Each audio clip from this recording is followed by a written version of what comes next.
नमस्कार प्रिय विद्यार्थियों, प्रिय साथियों। देखिएगा, पॉलिटिकल साइंस की क्लास में हम पढ़ रहे थे संविधान के बारे में।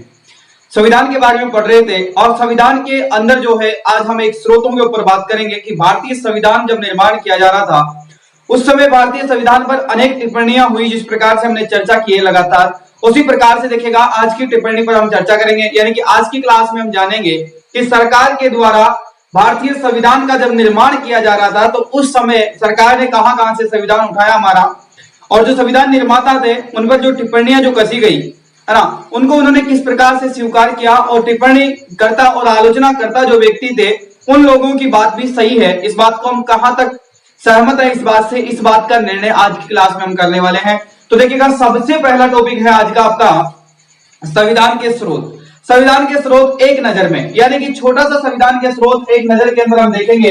तो सबसे पहले आप लोग टॉपिक डालिएगा, अभी सारी बात आपके समझ में आ जाएगी। संविधान के स्रोत एक नजर में, संविधान के स्रोत एक नजर में, कहने का मतलब यह है प्रिय विद्यार्थियों कि भारतीय संविधान कहां-कहां से लिया गया है उसके बारे में छोटा सा डिस्कस आज की क्लास में हम करने वाले हैं। कौन कौन से अधिनियम से कौन कौन सी व्यवस्थाएं उठाई गई है उस पर हम चर्चा करेंगे। रियल बात यह है, ठीक है। तो संविधान पर एक नजर से देखेंगे कि संविधान कहां-कहां से लिया गया है, किस देश से क्या लिया हमने, उनके बारे में हम चर्चा करेंगे। वैसे सामान्य आप जब पीसीएस की तैयारी करते हैं या फिर आप जो सामान्य जो वनडे एग्जाम्स जो होते हैं उनके बारे में आप तैयारी करते रहते हैं तो उस वक्त आप लोगों को ये चीजें रटाई जाती है ना। दरोगा का एग्जाम दीजिएगा, आप लोग पटवारी का एग्जाम दीजिएगा, एसआई का एग्जाम दीजिएगा, या छोटा कोई भी एग्जाम दीजिएगा, वनडे एग्जाम जिसको आप कहते हैं, वनडे एग्जाम कोई भी दीजिएगा, जब आप कोचिंग संस्थान में जाते हैं, कोचिंग करते हैं, तो वहां पर आपको ये चीज रटाई जाती है। भारतीय संविधान में ये चीज वहां से ली गई है, ये चीज वहां से ली गई है। तो उन्हीं स्रोतों के बारे में आज की क्लास में चर्चा करेंगे। थोड़ी सी आप लोगों को इस बारे में जानकारी प्राप्त होगी, लेकिन फिर भी पर्याप्त जानकारी देने की मैं कोशिश करूंगा पूरी। तो देखिएगा, सबसे पहले हम बात करेंगे संविधान के स्रोतों की एक नजर पर, ठीक है। यही टॉपिक था और सबसे पहला टॉपिक है हमारा भारतीय संविधान का जब निर्माण किया जा रहा था तो उस समय भारतीय शासन अधिनियम 1935, भारतीय शासन अधिनियम, भारतीय शासन अधिनियम 1935 से क्या क्या लिया गया है बेटा, उसके बारे में जानकारी प्राप्त करेंगे। सबसे पहली बात और सबसे पहला टॉपिक डालिए, यानी कि भारतीय संविधान, भारतीय शासन अधिनियम 1935 से भारतीय संविधान में क्या क्या चीजें रखी गई है। सबसे पहली बात है संघीय व्यवस्था। सबसे पहली बात क्या रखी गई है बेटा, संघीय व्यवस्था। क्या रखी गई है, संघीय व्यवस्था, ठीक है। संघीय व्यवस्था का आप समझ गए, संघीय व्यवस्था का मतलब यानी कि संघ एक तंत्र होता है। संघ तंत्र की बात कर रहा हूं मैं यहाँ पे ना, संघ तंत्र भी आप लिख सकते हैं, संघीय व्यवस्था भी आप इसे लिख सकते हैं। संघीय तंत्र, संघीय व्यवस्था। संघ यानी कि एक समूह, सामूहिक रूप से एक राज्यों का मिलकर एक समूह बनाया जाता है, यानी कि एक देश, जिसे सभी राज्यों का यानी कि विभिन्न राज्यों को मिलाकर एक कर देना एक देश कहलाता है। उसी प्रकार से संघ जो होता है, संघ तंत्र वही होता है जो कि बहुत सारी विभिन्नताएं होने के बाद भी एकता हो, और एकता को नाम क्या देते हैं, देश। और जिस प्रकार से अगर हम बात करें, यहां पर एक छोटा सा उदाहरण देना चाहता हूं कि भारतीय संविधान की अगर हम बात करते हैं तो भारत एक ऐसा देश है जिसमें विभिन्न राज्य हैं, अलग अलग राज्य हैं, अलग अलग भाषाएं हमारे यहाँ पर बोली जाती है, अलग अलग पहनावा है, अलग अलग धर्म है। उसके बाद में इतनी विभिन्नताएं होने के बाद में भी हमारा तंत्र एक है, जिसको हम लोकतंत्र बोलते हैं। भारत देश एक लोकतंत्र है, ठीक है। भारत देश में एकल नागरिकता है, ठीक है। तो इसी प्रकार से इस चीज को समझिएगा। लेकिन अमेरिका जैसे देश की अगर अपन बात करते हैं तो अमेरिका के अंदर क्या है बेटा, अमेरिका के अंदर देखिएगा संघीय व्यवस्था, यानी कि वहां पर राज्य व्यवस्था होती है, यानी कि अलग अलग राज्यों का अलग अलग संविधान आपको देखने को मिलेगा, ठीक है। वहां पर अलग अलग चीजें हैं, बल्कि पूरा देश, संयुक्त देश मिलकर एक क्या कहलाता है, अमेरिका, संयुक्त राज्य अमेरिका, यानी कि यूएस कहलाता है, जिसके अंदर दक्षिणी अमेरिका भी आती है और कौन सी आती है, उत्तरी अमेरिका भी आती है, ठीक है। इसी प्रकार से हमारे भारत देश के अंदर ऐसा नहीं है कि उत्तरी भारत, पूर्वी भारत, पश्चिमी भारत, सारा भारत कहलाता है, लेकिन देश एक ही कहलाएगा, भारत देश। तो इसे बोलते हैं संघीय व्यवस्था, संघीय तंत्र। तो भारतीय संविधान के अंदर 1935 का जो अधिनियम था हमारा, भारतीय शासन अधिनियम 1935, उसके संघीय व्यवस्था यानी कि संघीय तंत्र लिया गया था, ठीक है। चलिएगा, इसके बाद में दूसरी बात ली गई है राज्यपाल का कार्यकाल। राज्यपाल का कार्यालय क्या लिया गया बेटा, राज्यपाल का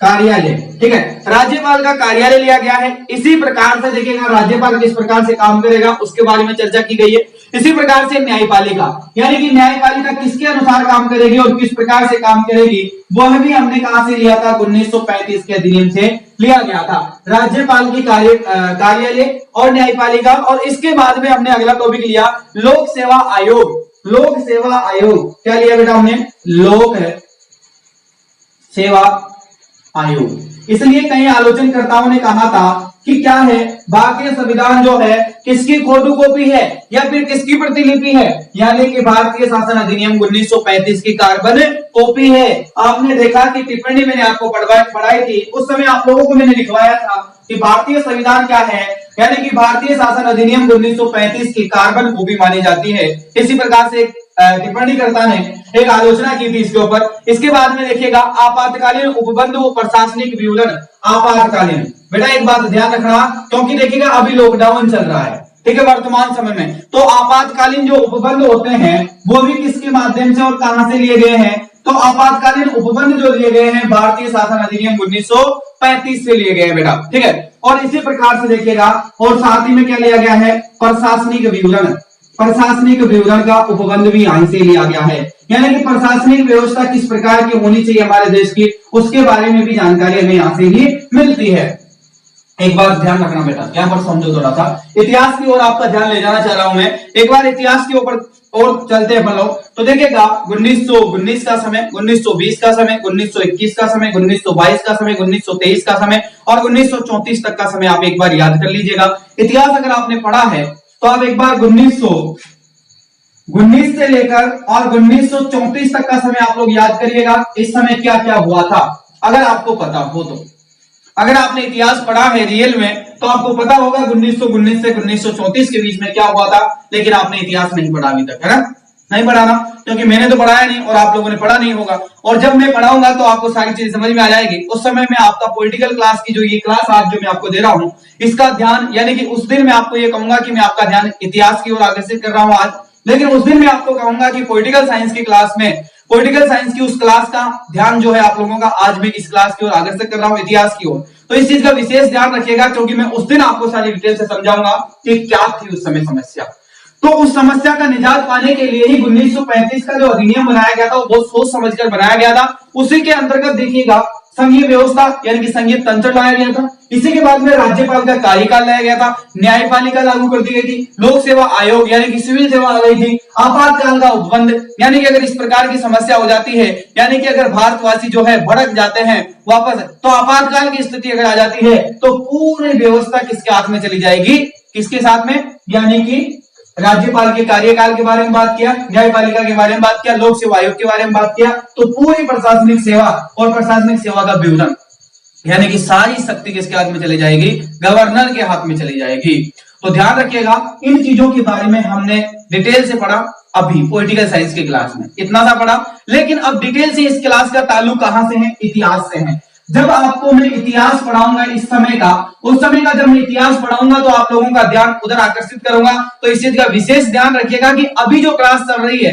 वो केवल पॉलिटिकल साइंस की चल रही है, इतिहास की नहीं। जिस दिन इतिहास की चलेगी उस दिन इसका सारांश आपको वहां पे समझ में आएगा। चलो आगे चलते। इसी प्रकार से देखिएगा दूसरी बात, अब दोबारा कहा गया कि ब्रिटेन का जो संविधान है उससे उधार लिया गया है। ब्रिटेन के संविधान से क्या लिया है, उधार लिया है। उधारी का संविधान, आलोचना की थी एक आलोचनकर्ता ने और कहा था कि क्या है, हमारा संविधान उधार का संविधान है। अब बेटा हमने ब्रिटेन के संविधान से क्या लिया उसके बारे में देख लो एक बार। तो देखो कहां का, ब्रिटेन का संविधान, ब्रिटेन के संविधान से भारत के संविधान में क्या क्या चीजें ली गई है इसके बारे में भी आप थोड़ा सा देख लो इधर। एक बार ध्यान से देखिएगा, पूरे सिविल सेवक आप लोग एक बार ध्यान से देखना, मुझे मैं क्या कह रहा हूं इस बात को ध्यान से सुनना, क्योंकि ये आलोचनकर्ताओं की बात है और उसी का जवाब देने जा रहा हूं मैं आज, है ना, ठीक है, समझो। तो ब्रिटेन के संविधान से हमने क्या लिया, संसदीय शासन। सबसे पहली बात हमने क्या लिया यहां से बेटा, संसदीय शासन ले लिया हमने। क्या ले लिया है, संसदीय शासन। दूसरी बात हमने क्या ली बेटा यहां से, विधि का शासन, यानी कि कानून के अनुसार शासन कैसे चलाया जाना चाहिए, विधि का शासन हमने यहां से लिया। क्या लिया बेटा, सबसे पहला हमने संसदीय शासन लिया, दूसरा विधि का शासन हमने यहां से प्राप्त किया। इसके बाद में विधीय प्रक्रिया, यानी कि संविधान की जो प्रक्रियाएं होती है हटाने की, लागू होने की, वो विधीय प्रक्रिया भी हमने यहां से प्राप्त की। कहां से प्राप्त की? ब्रिटेन से प्राप्त की बेटा। ठीक है, तो ब्रिटेन से हमने क्या किया? संसदीय शासन, विधि का शासन और विधीय प्रक्रिया के बारे में जानकारी प्राप्त की। इसके बाद में देखिएगा एकल नागरिकता भी हमने वहीं से ली थी। कहां से? ब्रिटेन से। एकल नागरिकता ली हमने, क्या ली बेटा? एकल नागरिकता। चलो, एकल नागरिकता भी हमने वहां से ले ली। इसके बाद में देखिएगा एकल नागरिकता के बाद में मंत्रिमंडल लिया आपने वहां से। मंत्रिमंडल प्रणाली जो होती है उसके बारे में देखिएगा, तो मंत्रिमंडल प्रणाली जो है वो भी हमने कहां से ली थी बेटा? ब्रिटेन से ली थी अपन ने। ठीक है, उसके बाद में आगे चलिएगा परमो धर्म लेख। परमो धर्म लेख भी हमने कहां से लिया था? यहीं से लिया था। परमो धर्मो लेख जो है वो भी हमने यहीं से लिया था। ठीक है, इसके बाद में देखिएगा संसदीय विशेष अधिकार जो थे, यानी कि संसदीय विशेष अधिकार और द्विसदनात्मक की बात कर रहा हूं मैं ना। तो देखिएगा संसद का विशेष अधिकार, संसदीय विशेष अधिकारों के बारे में, संसद के विशेष अधिकार और इसी के साथ में हमने लिया था द्विसदनात्मक, यानी कि वो क्या लिया था यहां से? द्विसदनात्मक व्यवस्था। द्विसदनात्मक व्यवस्था के बारे में भी अगर चर्चा करें तो वो भी हमने यहां से ली थी। एक बार समझो, दोबारा से ध्यान आकर्षित करना चाह रहा हूं आपका इस क्लास की ओर। एक बार ध्यान दीजिए, इधर मेरी तरफ ध्यान से सुनिएगा। सभी सिविल सेवक एक बार ध्यान से सुने, प्लीज एक बार जरूर सुने, ध्यान से सुने। देखो यहां पर लिखो, यहां पर मैंने लिखा ब्रिटेन का संविधान। एक आलोचनकर्ता ने कहा था कि हमारा संविधान देश का क्या है? उधार लिया हुआ संविधान है। और कहां से लिया? ब्रिटेन से उधार लिया। तो ब्रिटेन से क्या क्या चीजें उधार ली थी हमने, ये मैं आज आपको बताने जा रहा हूं। आइएगा, अब देखो इसके अंदर इतनी सी बात के अंदर ही क्या कह दिया उसने कि हमारा संविधान क्या लिया है? उधार लिया गया है। आप इस बात को स्वीकार करते हैं कि नहीं करते? बताओ। यहां पर 1935 का अधिनियम की कार्बन कॉपी बताया, इस बात को आप स्वीकार करते हैं या नहीं करते? वो आपके ऊपर डिपेंड करता है। अब इस बात को मैं कतई स्वीकार नहीं करूंगा, क्योंकि इसमें बहुत सारी चीजें, यानी कि बहुत कम चीजें ली गई है। लेकिन एक बार फिर से नजर डालते हैं, संसदीय प्रशासन, संसद का शासन, बिल्कुल देश का शासन, यानी कि इस देश को संभालने के लिए क्या किया जाना चाहिए? संसद का शासन होना चाहिए। ठीक है, राज्यों के संभालने के लिए क्या होना चाहिए? विधानसभा, यानी कि किसका होना चाहिए? विधेयक शासन होना चाहिए। यहां पर विधि का शासन, यानी कि कानून का शासन होना चाहिए। इस प्रकार का शासन होना चाहिए बेटा, कानून के द्वारा, कानून के रूप में शासन होना चाहिए। ठीक है, चलो आगे चलो। विधि का शासन होना चाहिए। विधीय प्रक्रिया, यानी कि जिस प्रकार से संविधान में फेरबदली होती है, संविधान में अनुच्छेद बदले जाते हैं, संविधान में अनुच्छेद जोड़े जाते हैं, किसी चीज को हटाना है, किस चीज को लागू करना है, वो सब चीजें किसके अंदर आती है? विधीय प्रक्रिया के अंतर्गत। कहां से लिया? ब्रिटेन के संविधान से ले लिया हमने। यहां से देखो बेटा, एकल नागरिकता ले लिया हमने। कहां से ले लिया? ब्रिटेन से एकल नागरिकता ले लिया। अमेरिका से नहीं लिया है। अमेरिका में तो क्या है? अमेरिका के अंदर जो अलग अलग राज्य है, अलग अलग संविधान है वहां का, तो वहां से नहीं लिया हमने। एकल नागरिकता वहां से उठा ली ब्रिटेन से। एक नागरिक एक देश, एक नागरिक एक देश। चलो, इसके बाद में मंत्रिमंडल प्रणाली भी हमने वहां से उठा ली। मंत्रिमंडल प्रणाली भी चुरा लिया हमने वहां से। चलो, इसके बाद में परमो देश लेख, यानी कि परमो धर्म, यानी कि हमारा धर्म, हमारा लेख, हमारा जो भी व्यक्ति भारत देश में रहना चाहता है वो अपनी स्वेच्छा से अपना धर्म मान सकता है। ये चीज भी हमने कहां से ले ली? ब्रिटेन से ले ली। चलो उठाओ उसको भी। संसद में विशेष अधिकार और द्विसदनवाद, यानी कि संसद में द्विसदन, दो सदन होने चाहिए। संसद के अंदर क्या होने चाहिए? एक सदन नहीं होता है, द्विसदन होते हैं, क्योंकि बराबरी में कंपटीशन होता है कांग्रेस और बीजेपी। द्विसदन नहीं होते क्या?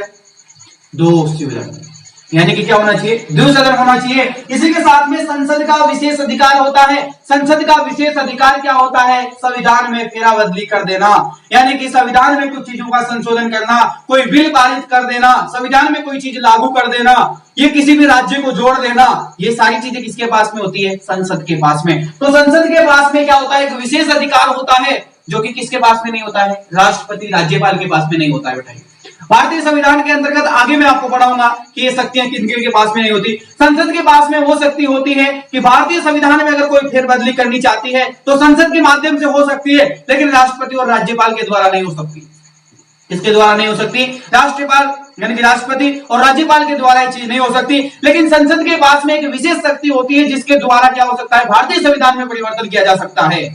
इस बात का विशेष क्या होता है? अधिकार होता है। तो इसी बात के बारे में जिक्र किया गया है यहाँ पर। ठीक है, आइए मित्रों, एक बार दोबारा से रिवीजन करते हैं, इसको दोबारा से समझते हैं। देखिएगा, भारतीय शासन अधिनियम 1935 की एक टिप्पणी करता है, एक आलोचनकर्ता ने बता दिया कि भाई साहब कार्बन कॉपी है। अब उस भाई साहब को समझाओ कि संघीय व्यवस्था, यानी कि संघीय तंत्र लिया गया था। केवल क्या लिया गया था? संघीय तंत्र लिया था हमने वहां से केवल। उसके बाद में राज्यपाल का कार्यालय लिया था, और इसी के बाद में न्यायपालिका ली, उसके बाद में लोक सेवा आयोग भी लिया वहां से। इसके बाद में आपातकालीन उपबंध लिया गया, प्रशासनिक विवरण लिया गया वहां से, प्रशासनिक विवरण, यानी कि प्रशासनिक विवरण का मतलब जानते हैं ना, पुलिस कांस्टेबल होता है, निम्न वर्ग में कांस्टेबल होता है, उससे ऊपर जो है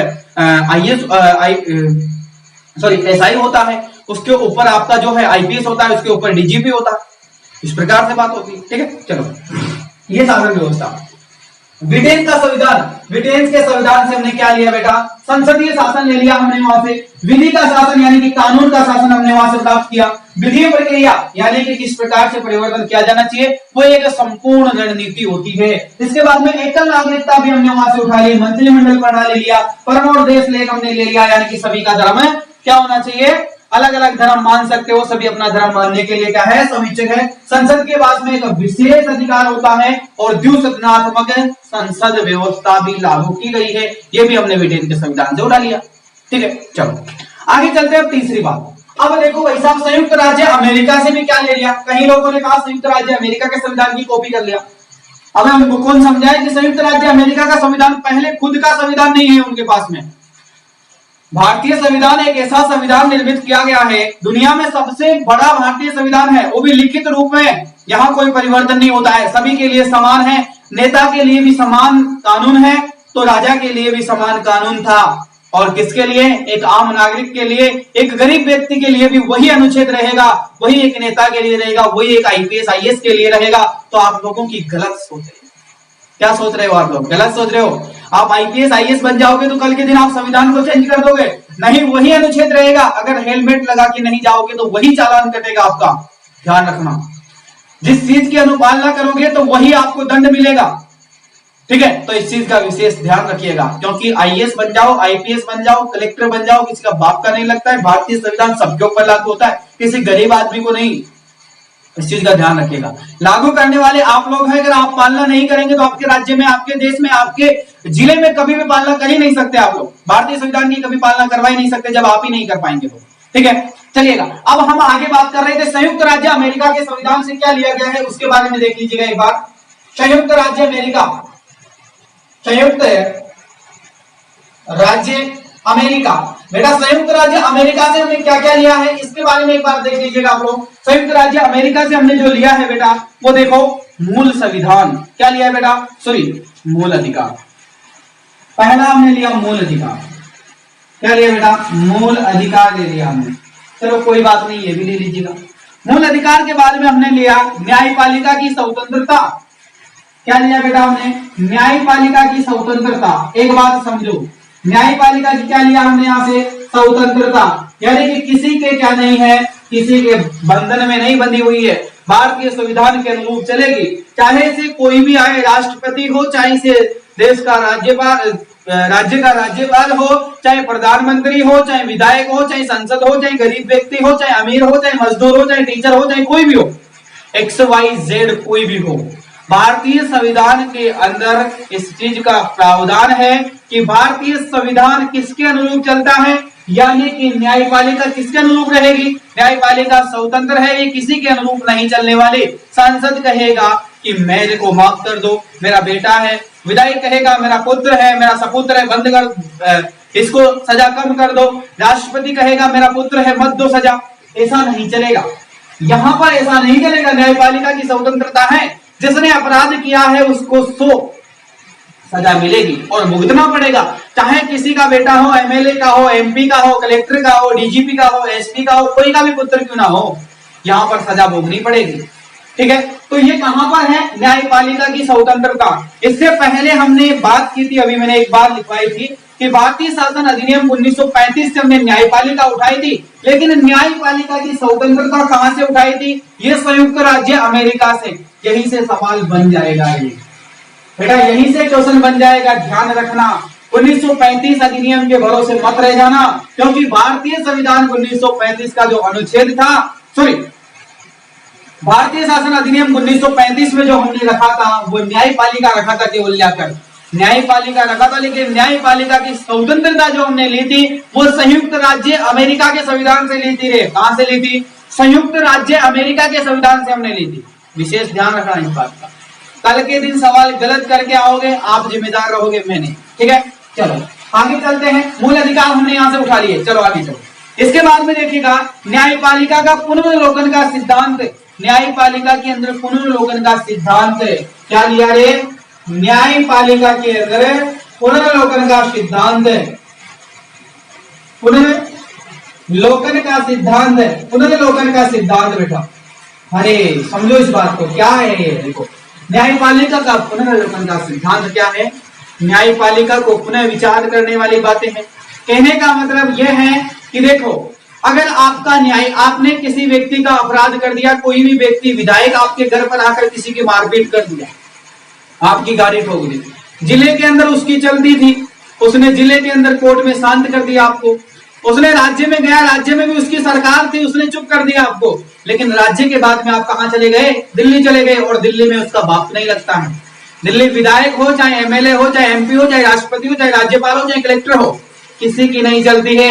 वहां पर किसकी चलेगी? संविधान की चलेगी। अगर गलती आपकी है तो आपको सजा भुगतनी पड़ेगी, अगर उसकी गलती है तो उसको सजा ही भुगतनी पड़ेगी। तो देखो यहाँ पर क्या लिखा हुआ है कि न्यायपालिका का पुनर्विलोकन का सिद्धांत है कि न्यायपालिका पुनर्विलोकन, आप दोबारा केस को प्रारंभ करवा सकते हो, दूसरी जगह से जाकर आप केस कर सकते हो उसको, यह आपके पास में क्या है? अधिकार है। ठीक है, तो ये चीज कहां से ली? अमेरिका से ले ली हमने ये भी। ठीक है, चलो आगे चलते हैं।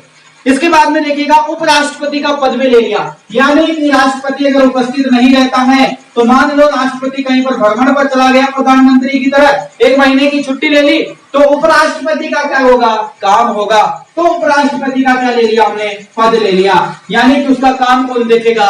उपराष्ट्रपति। इसका राष्ट्रपति का काम कौन देखेगा? उपराष्ट्रपति देखेगा। और ये चीज कहां से ले ली? संयुक्त राज्य अमेरिका से ले ली। क्यों ली?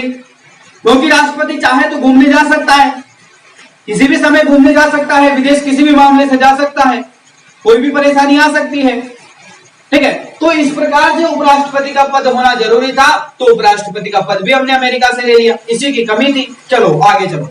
इसके बाद में देखिएगा, इसके बाद में आगे हमने लिया उच्चतम न्यायालय और उच्च न्यायालय के न्यायाधीशों को पद से हटाया जाना, राष्ट्रपति और महाभियोग। यानी कि देखो उच्च न्यायालय और उच्चतम न्यायालय की बात की जा रही है बेटा। उच्च न्यायालय और उच्चतम न्यायालय, उच्च न्यायालय वह उच्चतम न्यायालय जो होता है बेटा, उच्चतम न्यायालय का जो न्यायाधीश होता है बेटा, उस न्यायाधीश को हटाने की महाभियोग परियोजना जो होती है, योजनाएं जो होती है, न्यायाधीश को पद से हटाने की प्रक्रिया जो होती है, किसके द्वारा हटाया जाता है बेटा? राष्ट्रपति के द्वारा हटाया जाता है। किसके द्वारा? राष्ट्रपति के द्वारा। और कौन सा वियोग चलता है? महाभियोग। महाभियोग के द्वारा। महाभियोग शब्द बहुत गजब है बेटा, महाभियोग के बारे में मैं आपको आगे समझाऊंगा बहुत डिटेल से, तो महाभियोग के बारे में भी आप लोगों को पता होना चाहिए। महाभियोग, ठीक है, तो महाभियोग चलेगा, यानी कि न्यायपालिका का पुनर्विलोकन का सिद्धांत भी था, उपराष्ट्रपति का पद ले लिया। उसके बाद में हमने क्या किया? उच्च न्यायालय और उच्चतम न्यायालय का न्यायाधीश को पद से हटाने की प्रक्रिया, यानी कि ये शक्ति राष्ट्रपति के पास में होती है बेटा, तो राष्ट्रपति पर महाभियोग चलाने का जो काम है वो भी हमने यहाँ से अमेरिका से ले लिया। तो भाई साहब अमेरिका से हमने इतनी चीजें ले ली, ठीक है। अब अमेरिका के बाद में आगे चलते हैं। अमेरिका के बाद में चौथा आता है आपका अगला, जो कि आयरलैंड का संविधान है। हमने एक जगह पर चर्चा की थी आयरलैंड का सिद्धांत, आयरलैंड का संविधान। आयरलैंड के संविधान से हमने क्या लिया बेटा, उसके बारे में भी देखते हैं। कुछ लोगों ने कमेंट किया था, कुछ लोगों ने कल्पना की थी, कुछ लोगों ने जो है क्या किया था बेटा, हमारे संविधान पर क्या कर दिया था, उसने हमारे संविधान पर उन्होंने आलोचना की थी और कहा था कि विदेश से उधार लाया हुआ संविधान है। अब भाई साहब आयरलैंड से क्या लेकर आए हो, अमेरिका से ये लिया है, आयरलैंड से क्या लेकर आए हो, तो इसके बारे में भी जानकारी ले लेते हैं। आओ सीखते हैं क्या लिया है हमने। देखो राज्य में नीति निर्देशांक सिद्धांत, यानी कि राज्य के अंदर क्या लिया गया है, राज्य के अंदर नीति निर्देशांक सिद्धांत क्या लिया है बेटा, नीति निर्देशांक सिद्धांत लिया है। अरे विशेषकर ध्यान रखना वो विद्यार्थी जो विशेष का एग्जाम देना चाहते हैं, यही सवाल एग्जाम में 1000 बार पूछा जाता है, घुमा फिरा के पूछते हैं नीति निर्देशांक तत्व कहां से लिए गए हैं, फिर भूल जाते हैं। अरे ये कहां से लिए गए हैं, आयरलैंड से लिए गए हैं। कहां से लिया गया है, आयरलैंड से। कौन सा राज्य नीति निर्देशांक सिद्धांत, राज्य नीति निर्देशांक तत्व जिनको बोलते हैं आप लोग, वो सिद्धांत कहां से लिया गया है? वो आयरलैंड से लिया गया है। राज्य का कोई भी एग्जाम देने जाइएगा 1000 बार सवाल को घुमा फिरा के पूछेगा, लेकिन आंसर नहीं दे पाओगे। इस चीज का विशेष ध्यान रखना, आयरलैंड से लिया गया था ये। कल के दिन सवाल गलत करके आओगे, जिम्मेदार आप रहोगे। ध्यान रखना, ध्यान से समझ लोगे। तो राज्य की नीति निर्देशांक सिद्धांतों की बात कर रहा हूं मैं, ठीक है। चलो आगे देखो। अब इसके बाद में राष्ट्रपति का निर्वाचन पद्धति। राष्ट्रपति की क्या होती है? निर्वाचन होता है राष्ट्रपति। राष्ट्रपति का क्या नहीं होता है बेटा? चुनाव नहीं होता है क्या? राष्ट्रपति का निर्वाचन की जो विधि होती है उसके बारे में देखिएगा। तो राष्ट्रपति निर्वाचन पद्धति हमने लिया वहां से। राष्ट्रपति निर्वाचन पद्धति हमने कहां से लिया? आयरलैंड से ले लिया बेटा। इसके बाद में देखिएगा राज्यसभा के लिए सदस्यों का नामांकन। राज्यसभा के लिए सदस्यों के लिए नामांकन। सदस्यों के लिए क्या लिया बेटा? नामांकन की प्रक्रिया जो है वो भी हमने आयरलैंड के संविधान से उठा ली है। कहां से उठाई? आयरलैंड के संविधान से उठा ली। समझ में आई बात? चलो आगे देखिएगा कनाडा का संविधान, यानी कनाडा से हमने क्या लिया उसके बारे में चर्चा करते हैं। एक बार आप सभी सिविल सेवक जो है एक बार इधर आपका ध्यान लाइएगा बोर्ड की तरफ और ध्यान से समझिएगा। स्क्रीन के ऊपर देखिएगा ध्यान से, मेरी शक्ल मत देखिएगा, स्क्रीन पे देखिए मैं क्या कह रहा हूं। इधर देखो मेरी तरफ, कॉपी किताब में ध्यान हटाइए थोड़ा सा। अब लिख लिए, कापी है, ये लिखा हुआ यहीं जाएगा, याद हुआ जो है दिमाग में वही जाएगा, साथ में विशेष ध्यान रखा करो। चलो इधर ध्यान दो एक बार। संयुक्त राज्य अमेरिका से हमने क्या लिया था? मूल अधिकार। क्या लिया था? मूल अधिकार ले लिया हमने। न्यायपालिका की स्वतंत्रता ले ली हमने। क्या ली? न्यायपालिका की स्वतंत्रता। और न्यायपालिका कहां से ली थी? कमेंट करके बताओ अभी जस्ट इधर। न्यायपालिका का पुनर्लोकन का सिद्धांत। उसके बाद में उपराष्ट्रपति का पद ले लिया हमने उच्च न्यायालय में, यानी कि उच्च न्यायालय में उच्चतम न्यायालय के न्यायाधीश को पद को हटाने के लिए महाभियोग की प्रक्रिया भी हमने ले ली थी। कहां से? संयुक्त राज्य अमेरिका से, यूएस से लिएगा। चौथा हमारा था आयरलैंड का संविधान। आयरलैंड से हमने क्या लिया? राज्य के नीति निर्देशांक सिद्धांत। सवाल किसमें पूछेगा? पीसीएस एग्जाम में पूछेगा हमेशा। इसके बाद में देखिएगा राष्ट्रपति का निर्वाचन पद्धति ले ली। राज्यसभा के सदस्यों के लिए नामांकन प्रक्रिया भी हमने यहाँ से ले ली थी आयरलैंड से, ठीक है।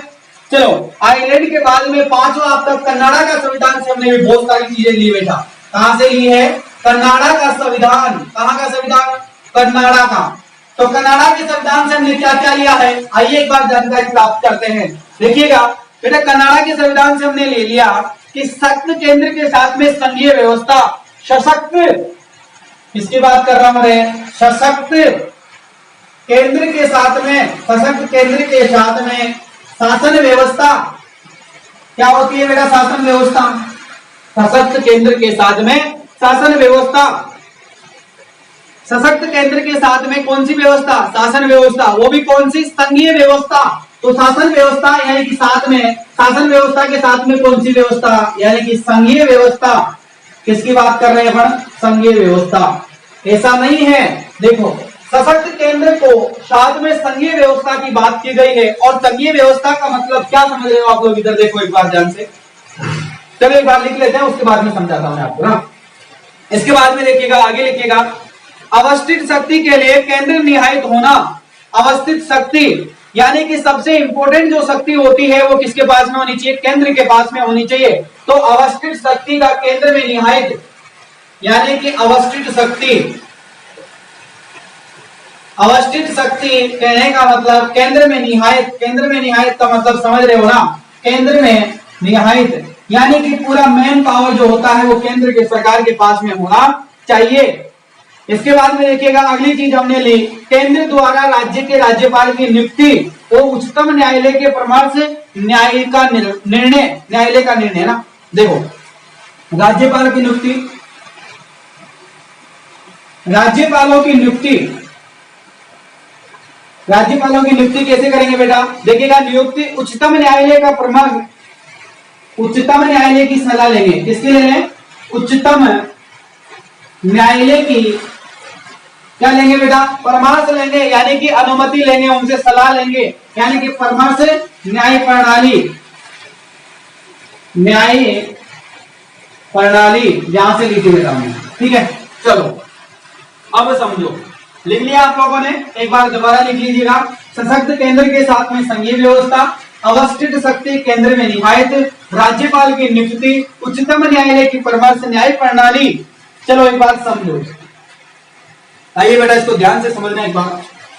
सशक्त केंद्र यानी कि सशक्त का मतलब क्या होता है? एक मजबूत केंद्र सरकार। जो केंद्र सरकार जो होती है वो मजबूती के साथ में संघीय व्यवस्था यानी कि राज्यों का एक ऐसा संघ बनाया जाना चाहिए जिसकी शक्ति ज्यादातर किसके पास में हो? केंद्र के पास में हो। और इस प्रकार की शक्ति होनी चाहिए कि किसी के अंदर, यानी कि ऐसा नहीं है कि जिस प्रकार से बिहार के अंदर प्राकृतिक आपदा आ गई है और भारत सरकार द्वारा कह दिया जाए केंद्र में से कि राज्य सरकार जाने, राज्य सरकार का काम, हमारा काम नहीं है। ऐसा काम नहीं चलेगा। वहां पर आपको क्या करनी पड़ेगी? केंद्र सरकार को जाकर मदद करनी पड़ेगी लोगों की। राज्य सरकार से ज्यादा दायित्व किसका बनता है? केंद्र सरकार का बनता है। अरे ये वही सिस्टम है।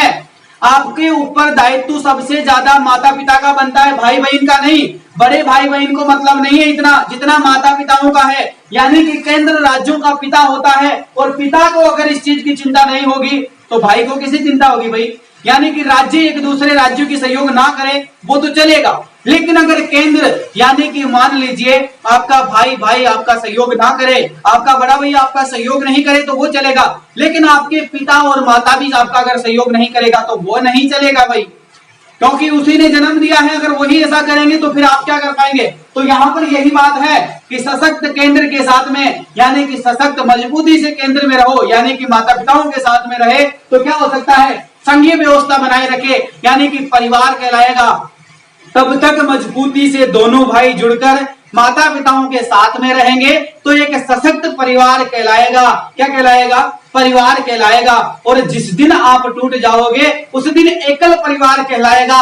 उस दिन आप दोनों भाई अलग हो जाओगे, माता पिता अलग हो जाएंगे तो उस दिन वो एकल परिवार कहलाएगा। तो यहाँ पर वो एकल परिवार वाली बात है। अगर मान लो अगर परिवार में पिताजी की भूमिका मजबूत नहीं है तो आप क्या हो जाओगे? दोनों भाई जल्दी अलग हो जाओगे। तो जल्दी अलग नहीं होना है। यहाँ पर सशक्त केंद्र की बात की गई है। पिता इतना मजबूत है आपका केंद्र कि अगर बाढ़ आए, भूकंप आए, यानी कि बेटा को बुखार आए, तबीयत खराब हो, बेटा के साथ में कोई भी समस्या हो तो पिता उस समस्या का समाधान करने के लिए उसके भाई से पहले तैयार रहेगा। तो फिर ऐसा यानी कि वो परिवार कभी नहीं टूटेगा। तो वो परिवार वाली बात है। तो संघीय व्यवस्था भी वही है बेटा। तो एक परिवार और संघीय व्यवस्था, सशक्त केंद्र और संघ का एक निर्माण इसी प्रकार से होता है जैसे एक परिवार का होता है। तो ये भूमिका एक पिता की होनी चाहिए और वो भूमिका केंद्र निभाता है राज्यों के साथ में। बाढ़ आए, प्राकृतिक आपदा है, वनस्पति में आग लगे, कोई भी चीज, कोई भी घटना हो, उसके लिए कौन जिम्मेदार? केंद्र सरकार। सबसे पहले पिता उठकर आएगा, सबसे पहले पिता उठकर आएगा। भाई आए या नहीं आए, पड़ोसी राज्य जगे या ना जगे, पड़ोसी राज्य मदद करने के लिए पहुंचे या ना पहुंचे, लेकिन केंद्र सरकार यानी कि पिताजी को जरूर पहुंचना होगा। ठीक है। तो इसी चीज के बारे में हमने क्या ले लिया? कनाडा के संविधान से सशक्त केंद्र के साथ में संघीय व्यवस्था हमने कहां से ली थी? कनाडा से ली थी। इसी के बाद में देखेगा अवस्थित शक्ति केंद्र में निहित होती है, यानी कि सबसे ज्यादा पावर किसके पास में होता है? सबसे ज्यादा शक्ति होती है तो किसके पास में होती है? पिता के पास में होती है। परिवार में सबसे ज्यादा शक्ति किसको दी? पिता को दे दी। और यहाँ पर सबसे ज्यादा शक्ति किसको दे दी? राज्यों के अंदर केंद्र को दे दी, यानी कि इस देश को दे दी, केंद्र को दे दिया। सबसे ज्यादा शक्ति किसको दिया? केंद्र को दिया। और परिवार में सबसे ज्यादा शक्ति किसको दे दिया? पिता को दे दिया। तो सबसे ज्यादा शक्ति किसके पास में होगी? केंद्र के पास में होगी। चाहे तो राज्य को तोड़ सकता है, चाहे तो राज्य को मिला सकता है, वो संसदीय व्यवस्था कहलाएगी। संसद के द्वारा क्या कर सकते हैं? किसी भी राज्य का टुकड़ा कर सकते हैं, तो किसी भी राज्य को किसी भी राज्य में जोड़ दिया जा सकता है।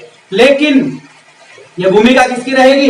ये शक्ति रहेगी केंद्र की, यानी कि पिता के पास में सबसे ज्यादा पावर किसके पास में रहेगा?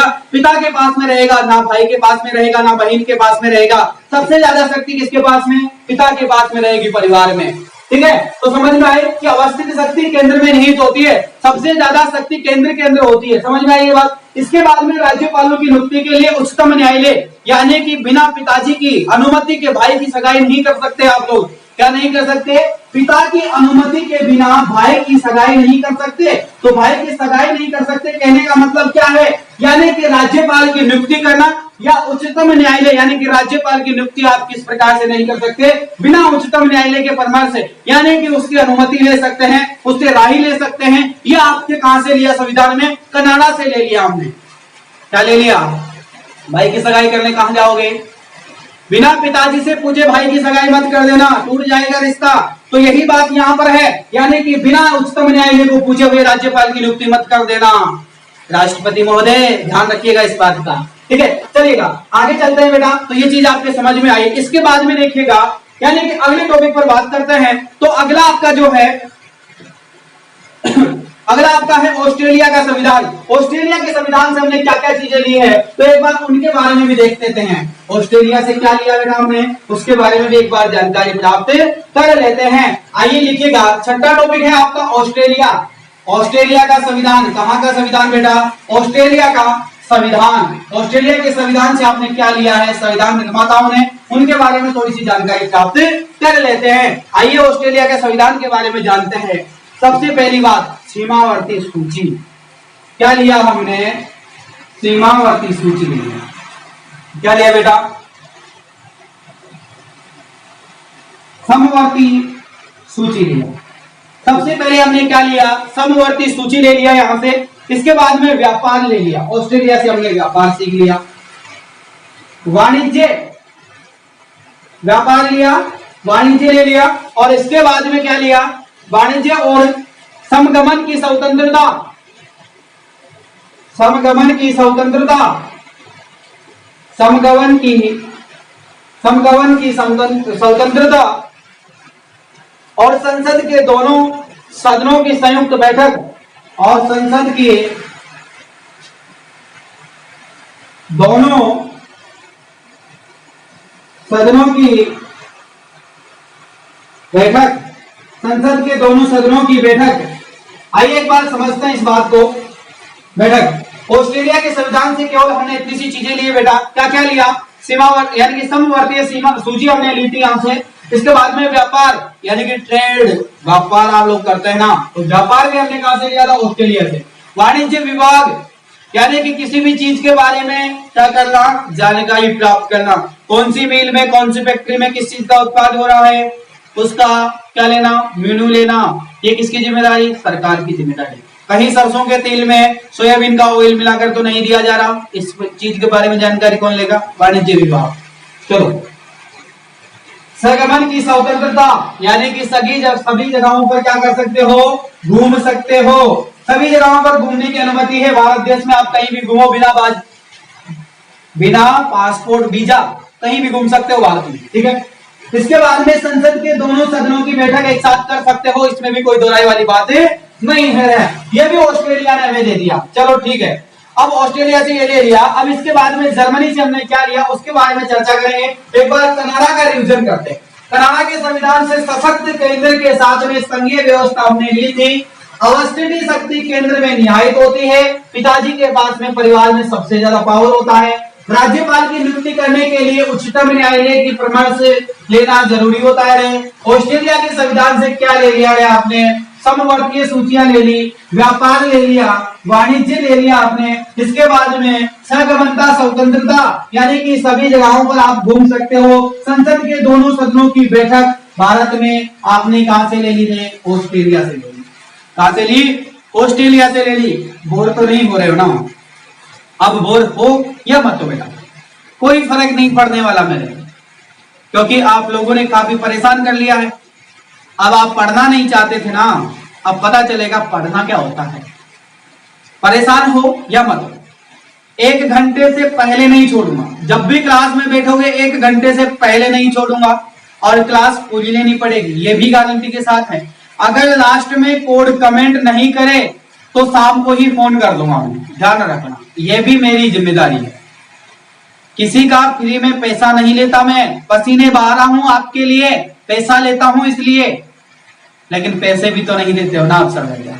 यही तो दुर्भाग्य की बात है ना मेरी, बार बार परेशान करना पड़ता है मुझे आप लोगों को, और मुझे परेशानी उठानी पड़ती है आप लोगों के लिए।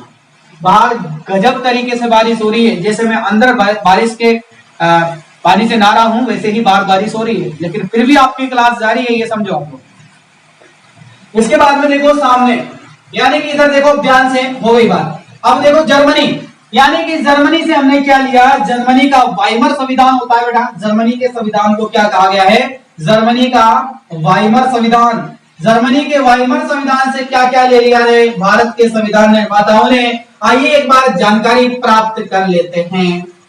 चलो लिखो, आपातकाल के समय मूल अधिकारों का स्थांगन, यानी कि एक ही चीज ली है और वो भी क्या लिया है? आपातकाल के समय धारा 144 के समय सभी मूल अधिकार समाप्त हो जाएंगे। स्थांगन हो जाना, समाप्त हो जाना, क्या हो जाना? खत्म हो जाना। कहां से ले लिया ये ले लिया भाई साहब जर्मनी से। एक ही चीज उठाई, वो भी बहुत लंबी उठा दी इन्होंने। चलो क्या लिया बेटा? आपातकाल के समय, कौन से समय बेटा? आपातकाल के समय, कौन से समय? आपातकाल के समय क्या होना? यानी कि मूल अधिकार जो होते हैं उनका स्थांगन हो जाना। मूल अधिकारों का क्या हो जाना बेटा? स्थांगन हो जाना रे। क्या हो जाना? स्थांगन हो जाना। किसके? मूल अधिकारों का। किस समय में? आपातकाल की परिस्थिति में। और कहां से ले लिया? जर्मनी से ले लिया। किसने लिया? संविधान निर्माताओं ने लिया। और किसने लिया? 8वां देखो रे, श्वेत संघ, यानी कि पूर्ववर्ती का संविधान। श्वेत संघ से क्या लिया इन लोगों ने, ये भी देख लेते हैं। श्वेत संघ यानी कि पूर्ववर्ती, कहां से? पूर्ववर्ती का संविधान। पूर्ववर्ती का संविधान से हमने क्या लिया, इसके बारे में भी देख लो थोड़ा सा। श्वेत संघ के पूर्ववर्ती के बारे में हमने क्या लिया? मूल कर्तव्य। पहली बात ले ली, मूल कर्तव्य। इतनी देर से क्या पढ़ रहे थे? किस नाम से जानते हो मूल कर्तव्यों को आप लोग? मूल कर्तव्य ले लिया, प्रस्तावना में न्याय ले लिया। मूल कर्तव्य भी लिया और क्या ले लिया? प्रस्तावना में न्याय। प्रस्तावना का न्याय का मतलब समझो क्या होता है? प्रस्तावना में न्याय क्या होता है? भारतीय संविधान के अंदर प्रस्तावना जो है लिखी जाती है, उसके अंदर न्याय क्या होता है? न्याय शब्द लिखा हुआ है एक जगह पर। भारत के संविधान में क्या है? हम भारत के लोग भारत को एक संपूर्ण समाजवादी, पंथ निरपेक्ष, लोकतांत्रिक गणराज्य बनाने के लिए तथा उसके सभी नागरिकों को किस किसका अधिकार दोगे? समानता का, है ना? कौन सी? और न्याय के समीक्षा, ये सारी चीजें दोगे ना भारत के संविधान के अंदर। भारत की संविधान की प्रस्तावना मैंने आप लोगों को याद करने के लिए बोला था ना, याद करो एक बार, दोबारा एक बार सुनाइएगा सभी। पहले भारत के संविधान की प्रस्तावना सुनाइए आप लोग मुझे, बोलिए आप लोग, सभी लोग बोलिएगा। भारत के संविधान की प्रस्तावना बोलिए सबसे पहले। हम भारत के लोग भारत को संपूर्ण समाजवादी, पंथ निरपेक्ष, लोकतांत्रिक गणराज्य बनाने के लिए तथा उसके समस्त नागरिकों को क्या दिलाने के लिए? न्याय, संगति और किसका? बंधुता का, अखंडता का सुनिश्चित करने के लिए। कौन सी तिथि? मिति मार्ग शुक्ल सप्तमी, श्वेत कौन सा? विक्रम 2000 को क्या लेते हैं? शपथ। कब लेंगे? 26 नवंबर 1950 को। लेोगे ना? लिया है ना आपने? प्रस्तावना पहले भी पढ़ने के लिए बोला था और फिर बोल रहा हूं, भारतीय संविधान की प्रस्तावना पढ़ लेना, बहुत काम आएगी। यहाँ पर प्रस्तावना में न्याय की बात की गई है और न्याय, समानता का अधिकार ये एक जगह पर लिखा हुआ है। एक बार भारतीय संविधान की प्रस्तावना दोबारा आप लोग दोहरा लेना, ठीक है? मेरे कहने से दोहरा लेना, हाथ जोड़ के निवेदन कर रहा हूं, दोहरा लेना, प्लीज दोहरा लेना, ठीक है? क्योंकि आपके भले की बात है। चलो आगे देखो, इसमें सामाजिक, आर्थिक और राजनीतिक कौन कौन सी समानताओं की बात की गई थी पता है आपको? सामाजिक, आर्थिक और कौन कौन सी समानता देने वाले थे आप लोग? राजनीतिक। ऐसा नहीं है विधायक का बेटा ही विधायक बनेगा, राजनीतिक समानता है, कोई भी जाकर बन सकता है। आर्थिक समानता, सबके पास में पैसा क्या हो सकता है? बराबर कमा सकते हो, कि सभी को अधिकार है। सामाजिक, समाज के अंदर रहने का हक और अधिकार, पूजा करने का हक, अधिकार, सब चीजें हैं आपको। तो ये चीजें कब जोड़ी गई थी? भारतीय संविधान के स्थान में, यानी कि भारतीय संविधान के स्थान में, यानी कि भारतीय संविधान में प्रस्तावना में न्याय, सामाजिक, आर्थिक और राजनीतिक समानता दिलाने की बात कर रहे थे ना तीसरी चौथी पंक्ति में। वहां पर कहां से लिया गया था? ये श्वेत संघ से लिया गया था। ये बातें ध्यान रखना, ठीक है? का आदर्श यानी कि इनका सम्मान की बात की जा रही है, तो ये चीजें हमने श्वेत संघ से ली थी बेटा, ठीक है? तो एक बार संविधान की प्रस्तावना दोबारा पढ़िएगा सभी लोग, ध्यान से सुनिए। भारतीय संविधान की प्रस्तावना दोबारा पढ़नी है एक बार। आइए एक बार दोबारा से रिवीजन करते हैं। जर्मनी का वाइमर संविधानों में क्या कहता है? आपातकाल के समय मूल संविधान में क्या ले लिया? मूल अधिकार ले लीजिएगा और उसको क्या कर दीजिएगा? खत्म कर दीजिएगा। आपातकाल के समय मौलिक अधिकारों को भूल जाइएगा, ध्यान रखिएगा इस बात का। कहां से लिया था? जर्मनी से लिया था इस बात को। इसके बाद में श्वेत संघ यानी कि पूर्व वार्ता का संविधान की बात करें तो देखिएगा, यानी कि मूल कर्तव्य वहां से हमने उठाए और प्रस्तावना के अंदर हमने कुछ चीजें जोड़ी, जिसमें से न्याय की समीक्षा के समानता, आर्थिक, कौन कौन सी समानता दी आपने? आर्थिक समानता दे दी, सामाजिक समानता दे दी, राजनीतिक समानता दी, और किसके द्वारा दी? भारत के संविधान की प्रस्तावना में दी। और कहां से उठाए? पूर्व श्वेत संघ यानी कि क्या बोलते हैं उसको? पूर्ववर्ती का संविधान, पूर्ववर्ती के संविधान के नाम से भी जाना जाता है। एग्जाम में सवाल पूछा जाए कि पूर्ववर्ती से संविधान निर्माताओं ने क्या चीज ली थी, अगर वहां पर एग्जाम में लिखा आ जाए सामाजिक, आर्थिक और क्या लिखा गया? राजनीतिक और न्याय, तो टिक लगा देना। वहां पर आपको समानता भी पूछेगा, है ना, बंधुता और एकता, अखंडता, सुनिश्चितता, ये सारी चीजें उसमें लिखेगा वो, लेकिन किसी पे टिक नहीं लगानी है। टिक किस पे लगाना है आप लोगों को पता है? किस पे लगाना? सामाजिक न्याय के अंदर बात कर रहे थे, सामाजिक, आर्थिक और राजनीतिक न्याय देंगे हम। क्या देंगे? 3 शब्द है, सामाजिक, आर्थिक, राजनीतिक। क्या देंगे? इनके समक्ष न्याय देंगे। किसको? भारत के सम्मुख न्याय, यानी कि भारत के सम्मुख नागरिकों को हम देंगे। भारत के सभी नागरिकों को हम क्या क्या देंगे? आर्थिक समानता देंगे, राजनीतिक समानता देंगे, सामाजिक समानता हमको देंगे। ठीक है, चलो अब देखो, आगे देखो रे, एक बार फ्रांस के संविधान के बारे में थोड़ी सी चर्चा कर लेते हैं। फ्रांस के संविधान से हमने क्या लिया है उसके बारे में भी देखो। फ्रांस का संविधान, फ्रांस के संविधान से संविधान निर्माताओं ने क्या लिया है, एक बार ध्यान से समझो और ध्यान से लिखो सभी लोग। फ्रांस के संविधान से क्या लिया हमने? गणतंत्रात्मक और प्रस्तावना की स्वतंत्रता। गणतंत्रात्मक, वही प्रस्तावना वाली बात आ गई बेटा। गणतंत्रात्मक, कौन सी? गणतंत्रात्मक व प्रस्तावना, कौन सी बात? गणतंत्रात्मक प्रस्तावना में न्याय। गणतंत्र में देखो, सॉरी, गणतंत्रात्मक और प्रस्तावना में स्वतंत्रता, प्रस्तावना में स्वतंत्रता, किसकी बात कर रहे हैं अपन? स्वतंत्रता। और दूसरी बात क्या किया? समानता और बंधुता। स्वतंत्रता, समानता और कौन सी बात बेटा? बंधुता। एक बात ध्यान रखना का आदर्श, अब इसको समझो, इसको याद करो एक बार। देखो, फ्रांस के संविधान से हमने ले लिया गणतंत्रात्मक प्रस्तावना। गणतंत्रात्मक यानी कि हम भारत के लोग भारत को संपूर्ण एक समाजवादी, पंथ निरपेक्ष, लोकतांत्रिक गणराज्य बनाने के लिए क्या क्या करेंगे उस तो देखिएगा, यानी कि स्वतंत्रता, समानता और बंधुता के बारे में बताया। देखिएगा एक बार दोबारा से संविधान की प्रस्तावना एक बार मेरे साथ बोलिएगा सभी लोग। हम भारत के लोग भारत को एक संपूर्ण समाजवादी, पंथ निरपेक्ष, लोकतांत्रिक गणराज्य बनाने के लिए उसके समस्त नागरिकों को किस किस का अधिकार दोगे भाई? उसके समस्त नागरिकों को सामाजिक, आर्थिक और राजनीतिक न्याय के विचार अभिव्यक्ति का और विचार अभिव्यक्ति, विश्वास और धर्म, विचार अभिव्यक्ति, विश्वास और धर्म और उपासना की स्वतंत्रता। किसकी समानता? यानी कि किसकी स्वतंत्रता दोगे? उपासना। कौन सी स्वतंत्रता दोगे? उपासना की स्वतंत्रता दोगे। और प्रतिष्ठा और अवसर, प्रतिष्ठा और अवसर, समाज में कोई भी कार्यक्रम होगा तो उसमें सम्मान भाग लेने की क्या देंगे? समानता देंगे। और उसी के बाद में समानता प्राप्त करने के लिए तथा उन सभी को, उन सभी व्यक्तियों की गरिमा और राष्ट्र की एकता और अखंडता को सुनिश्चित करने वाली बंधुता को, सुनिश्चित करने वाली बंधुता को क्या देंगे?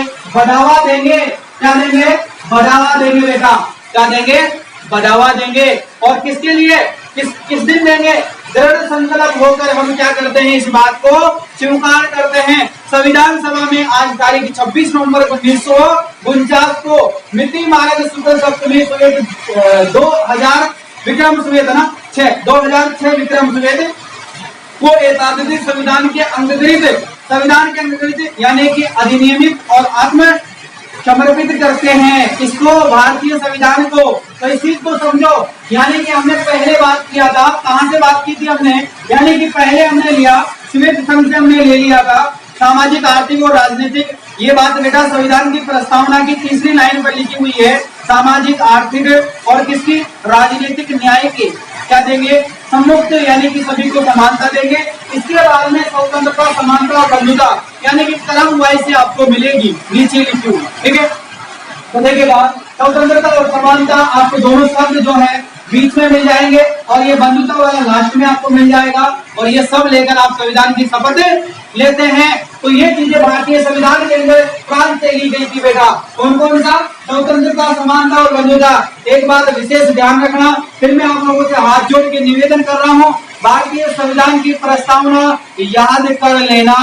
भारतीय संविधान की प्रस्तावना याद कर लेना। लगभग 2 सवाल प्रीलिम्स एग्जाम में हमेशा पूछा जाता है और आप लोगों से इंटरव्यू में भी पूछा जा सकता है। बंधुता शब्द कहाँ पर लिखा होता है प्रस्तावना में। अगर आपके पॉलिटिकल साइंस है तो इंटरव्यू देने वाले विद्यार्थी विशेष ध्यान रखिएगा। पॉलिटिकल साइंस वाले ये पूछा जा सकता है कि बंधुता शब्द कहाँ से लिया गया है और ये कौन सी लाइन में भारतीय संविधान की प्रस्तावना में अंग्रेजी लिखा हुआ है, ये बताइएगा। आपसे कोई भी शब्द पूछ सकते हैं और वही नहीं पूछेंगे, मैं भी आपसे पूछूंगा और टेस्ट में ऐसे ही सवाल आपको मिलने वाले हैं। तो आप लोग इस चीज के लिए तैयार रहें और आप लोगों से मैं आग्रह करता हूं, निवेदन कर रहा हूं कि आप लोग इनको याद करें। भारतीय संविधान की प्रस्तावना प्लीज आप लोग पढ़ लें दोबारा और याद कर लें, क्योंकि ये आपके लिए बहुत ज्यादा यूजफुल होने वाली है। तो हाथ जोड़ के फिर आग्रह कर रहा हूं, प्लीज पढ़ लीजिए, याद कर लीजिए इसे। प्लीज आप लोग मेरे खातिर याद कर लीजिए। ये मान लीजिए आपके खातिर नहीं पढ़े तो मेरे खातिर पढ़ लो कम से कम, ठीक है। चलो, वैसे मेरे बहुत प्रिय विद्यार्थी हो आप लोग, बहुत समझदार हो, बहुत अच्छे से आप तैयारी करोगे, मुझे पूरा भरोसा है आप लोगों पर। चलो आगे देखिएगा। फ्रांस के संविधान से हमने स्वतंत्रता, समानता और बंधुता ले लिया भाई साहब। इसके बाद में देखिएगा, फ्रांस से तो हमने ले लिया, लेकिन दक्षिणी अफ्रीका के संविधान से भी हमने कुछ चीजें ली थी। याद करो रे, दक्षिणी अफ्रीका से क्या ले लिया भारत के संविधान निर्माताओं ने, तो ये भी देख लो। यानी कि कहां से 10वें नंबर पर आती है आपकी दक्षिणी अफ्रीका। कौन सी आती है बेटा, दक्षिणी अफ्रीका। और दक्षिणी अफ्रीका के संविधान से हमने क्या लिया, ये भी जान लेते हैं। कोई बड़ी बात थोड़ी है, दक्षिणी अफ्रीका कोई बड़ी बात थोड़ी है, हमारा पड़ोसी है, अभी चले जाएंगे, पास ही में है ना। चलो, दक्षिणी अफ्रीका के संविधान से हमने लिया, संविधान में संशोधन की प्रक्रिया ले ली और राज्यसभा के सदस्यों का निर्वाचन ले लिया।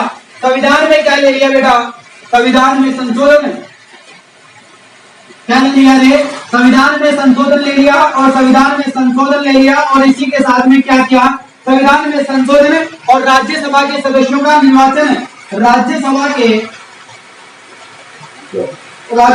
सदस्यों का निर्वाचन ले लिया। और बेटा एक बात समझो, यहाँ पर देखो, संविधान के संशोधन यानी कि ये शक्ति हमने किसको दे दिया, संसद को दे दी कि संविधान में संशोधन कौन कर सकती है, संसद कर सकती है, ठीक है। इसी के बाद में राज्यसभा के सदस्यों की निर्वाचन, यानी कि राज्यसभा में सदस्यों का निर्वाचन जो होता है वो कौन कर सकता है और कहां से लिया गया है, तो ये दक्षिणी अफ्रीका के संविधान से हमने 2 चीज उठाई थी, याद रखना, संविधान में संशोधन करना और दूसरी बात राज्यसभा में सदस्यों का निर्वाचन कर देना। राज्यसभा में सदस्यों का निर्वाचन कर देना, संविधान में संशोधन कर देना, कहां से ली थी, दक्षिणी अफ्रीका के संविधान से हमने उठाई थी, ध्यान रखना इस बात का। चलो इसके बाद में देखिएगा, यानी कि जापान के संविधान से भी हमने कुछ चीजें ली है बेटा, तो इसको भी लिख लीजिएगा एक बार, जापान के संविधान से। चलिएगा एक बार इसका रिवीजन करते हैं, उसके बाद में जापान के संविधान के बारे में समझते हैं। आइए एक बार देखते हैं दोबारा से। फ्रांस के संविधान से हमने गणतंत्रात्मक प्रस्तावना के अंदर जो है हमने स्वतंत्रता ले ली और समानता ले ली और बंधुता ले ली, ठीक है। इसके बाद में दक्षिण अफ्रीका के संविधान से हमने लिया संविधान में संशोधन, यानी कि ये शक्ति हमने संसद को दे दी और इसके बाद में राज्यसभा के सदस्यों का निर्वाचन जो होता है वो भी हमने कहां से ले ली बेटा, वो भी हमने अफ्रीका से ले ली। कौन सी अफ्रीका, दक्षिणी अफ्रीका से ली थी, ध्यान रखना, याद रखना। चलो आगे चलो। इसके बाद में देखिएगा, लास्ट में हमने जापान के संविधान से भी कुछ चीजें उठाई थी बेटा, और जापान के संविधान से क्या चीजें उठाई है वो भी आप लोग एक बार देख लेना। जापान के संविधान से आपके संविधान निर्माताओं ने विधि द्वारा स्थगित प्रक्रिया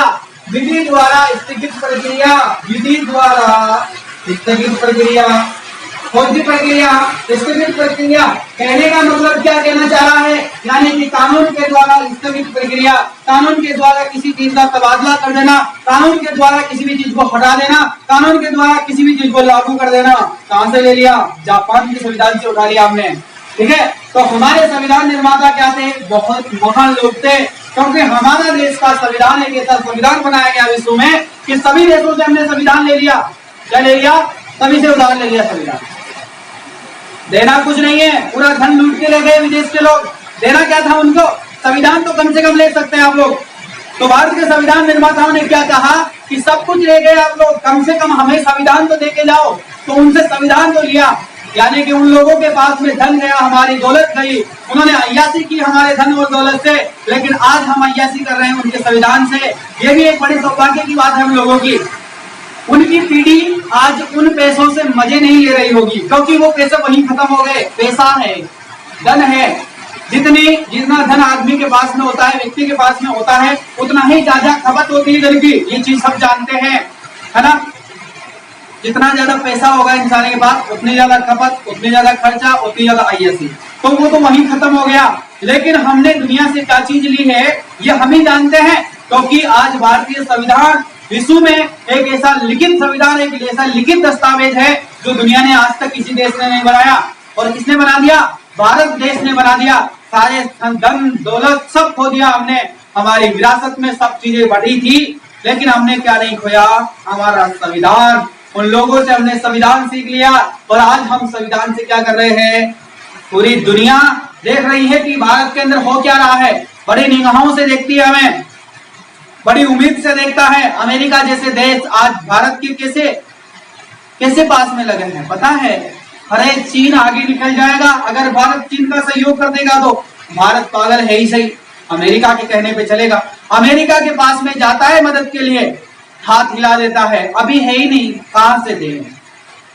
बड़ा अजीब देश है अमेरिका, बड़ा मतलबी है सारा। ये ब्रिटेन भी बड़ा मतलबी था, लेकिन ब्रिटेन ने कम से कम इतना तो करके गया, चाहे कुछ भी कहो यारों, लेकिन अमेरिका और ब्रिटेन दोनों देशों के अंदर अगर अंतर करें तो ब्रिटेन ने हमें लूटा खूब है, हमारा धन माल ले गए, लेकिन देखे भी बहुत कुछ गए थे अंग्रेज लोग। लेकिन सबसे बड़े दुर्भाग्य की बात है कि जब इतिहास हम पढ़ते हैं, जिसमें जो जिक्र किया गया है उसके अनुसार जो पढ़ते हैं वो लोग, आप लोग पढ़ते हैं और मैं भी उसको पढ़ता हूं, तो ऐसा दुख सा महसूस होता है कि शायद हमारे पूर्वज जो थे थोड़े किस प्रकार की प्रवृत्ति के थे, थोड़े से सीधेपन के थे। इस प्रकार से विदेशी जातियां हमारे ऊपर आई, आक्रमण करती रही, चलता रहा। लेकिन कहा करते हैं ना कि यारों की महफिल में बैठो तो खर्चा ना देखा करते, और यारों की महफिल में से अगर कुछ चुरा लिया, किसी के दिल में जगह बना ली, तो वो दुनिया में कभी नहीं भुलाई जाती। और वो यारों की महफिल में हम भी बैठे, भारत भी बैठा, और भारत को लूटा भी सही, यानी कि लूट भी गया, लेकिन भारत ने कुछ चीजें वहां से सीखी, और वो जो चीज सीखी गई है वो आज हम लोग पढ़ रहे हैं, आज हम लोगों पर वो चीजें लागू हो रही है, और आज हम उस चीज को दोहरा रहे हैं, और उसे कहते हैं भारत का संविधान। हमें महफिल में मिली थी वो आपदा, उसको हमने स्वीकार किया। जब भी उसकी याद आया करती थी, कभी कभी हम महफिल की ओर जाया करते थे, और महफिल से जो चीज मिली उसे हमने सहज स्वीकार किया, और वो सहज स्वीकार करने वाली चीज थी भारत के संविधान। और भारत के संविधान भीमराव अम्बेडकर ने बड़े प्रेम से, बड़े सहजता पूर्वक, बड़े साधारण लैंग्वेज में भारतीय संविधान को प्रारूप तैयार किया, भारतीय संविधान को लिखा। सभी लोगों ने मिलकर भारतीय संविधान बनाने में अपना योगदान सभी लोगों ने दिया, और भारतीय संविधान आज हम पढ़ते जा रहे हैं। और आज की क्लास का कोड आप लोगों के लिए मैं देकर जा रहा हूं 011 कमेंट करना है, और अगर जो विद्यार्थी 011 कमेंट नहीं करेगा वो विद्यार्थी मैं मान लूंगा कि क्लास नहीं ली है। ठीक है, अब मैं आपसे सवाल पूछ ही लेता हूं, क्योंकि आपको रिप्लाई भी तो देना है, और अभी मेरा समय भी बाकी है, 1 घंटा नहीं हुआ है, मेरा समय बाकी है। 1-1 सेकंड का समय आप लोगों का लूंगा अब मैं, चाहे से 1 मिनट ज्यादा मत दो, लेकिन 1 सेकंड कम नहीं लूंगा मैं। 1 घंटा लूंगा रोज का, एक क्लास का 1 घंटा, 4 घंटा मुझे दोगे आप लोग, चाहे जो कर लो, कोई दिक्कत नहीं।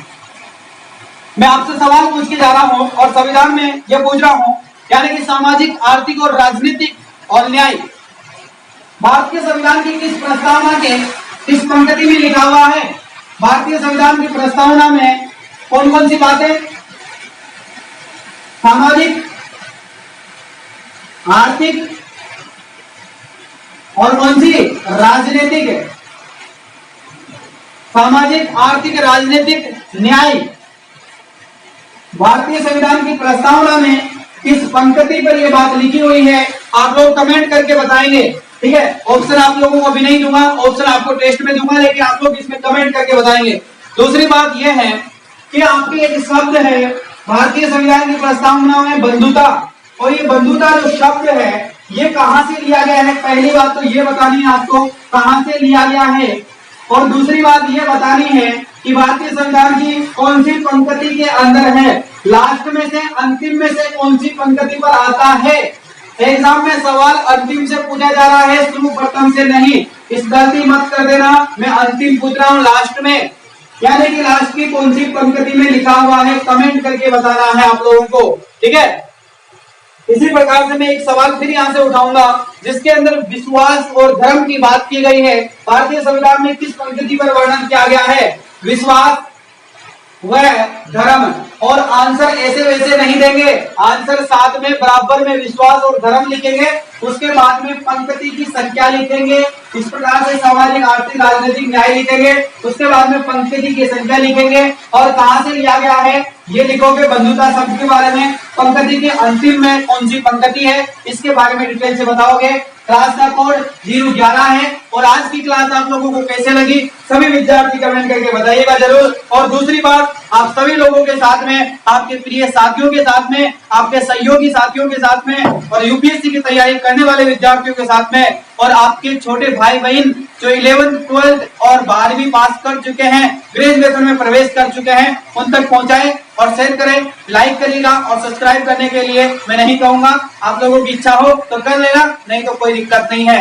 यहाँ पर तो लंगर बट रहा है, फ्री में बटेगा, जितना ले सको उतना लीजिएगा। कुछ समय के लिए हम आप लोगों के साथ है, पता नहीं कब कहाँ मिल जाए और कब ईश्वर की कृपा हो जाए, कब कहाँ चले जाए, ये कोई पता नहीं होता है किसी के लिए। लेकिन बड़ा सहयोग की बात रहेगी कि 1 साल और मैं आप लोगों के साथ में रहूंगा।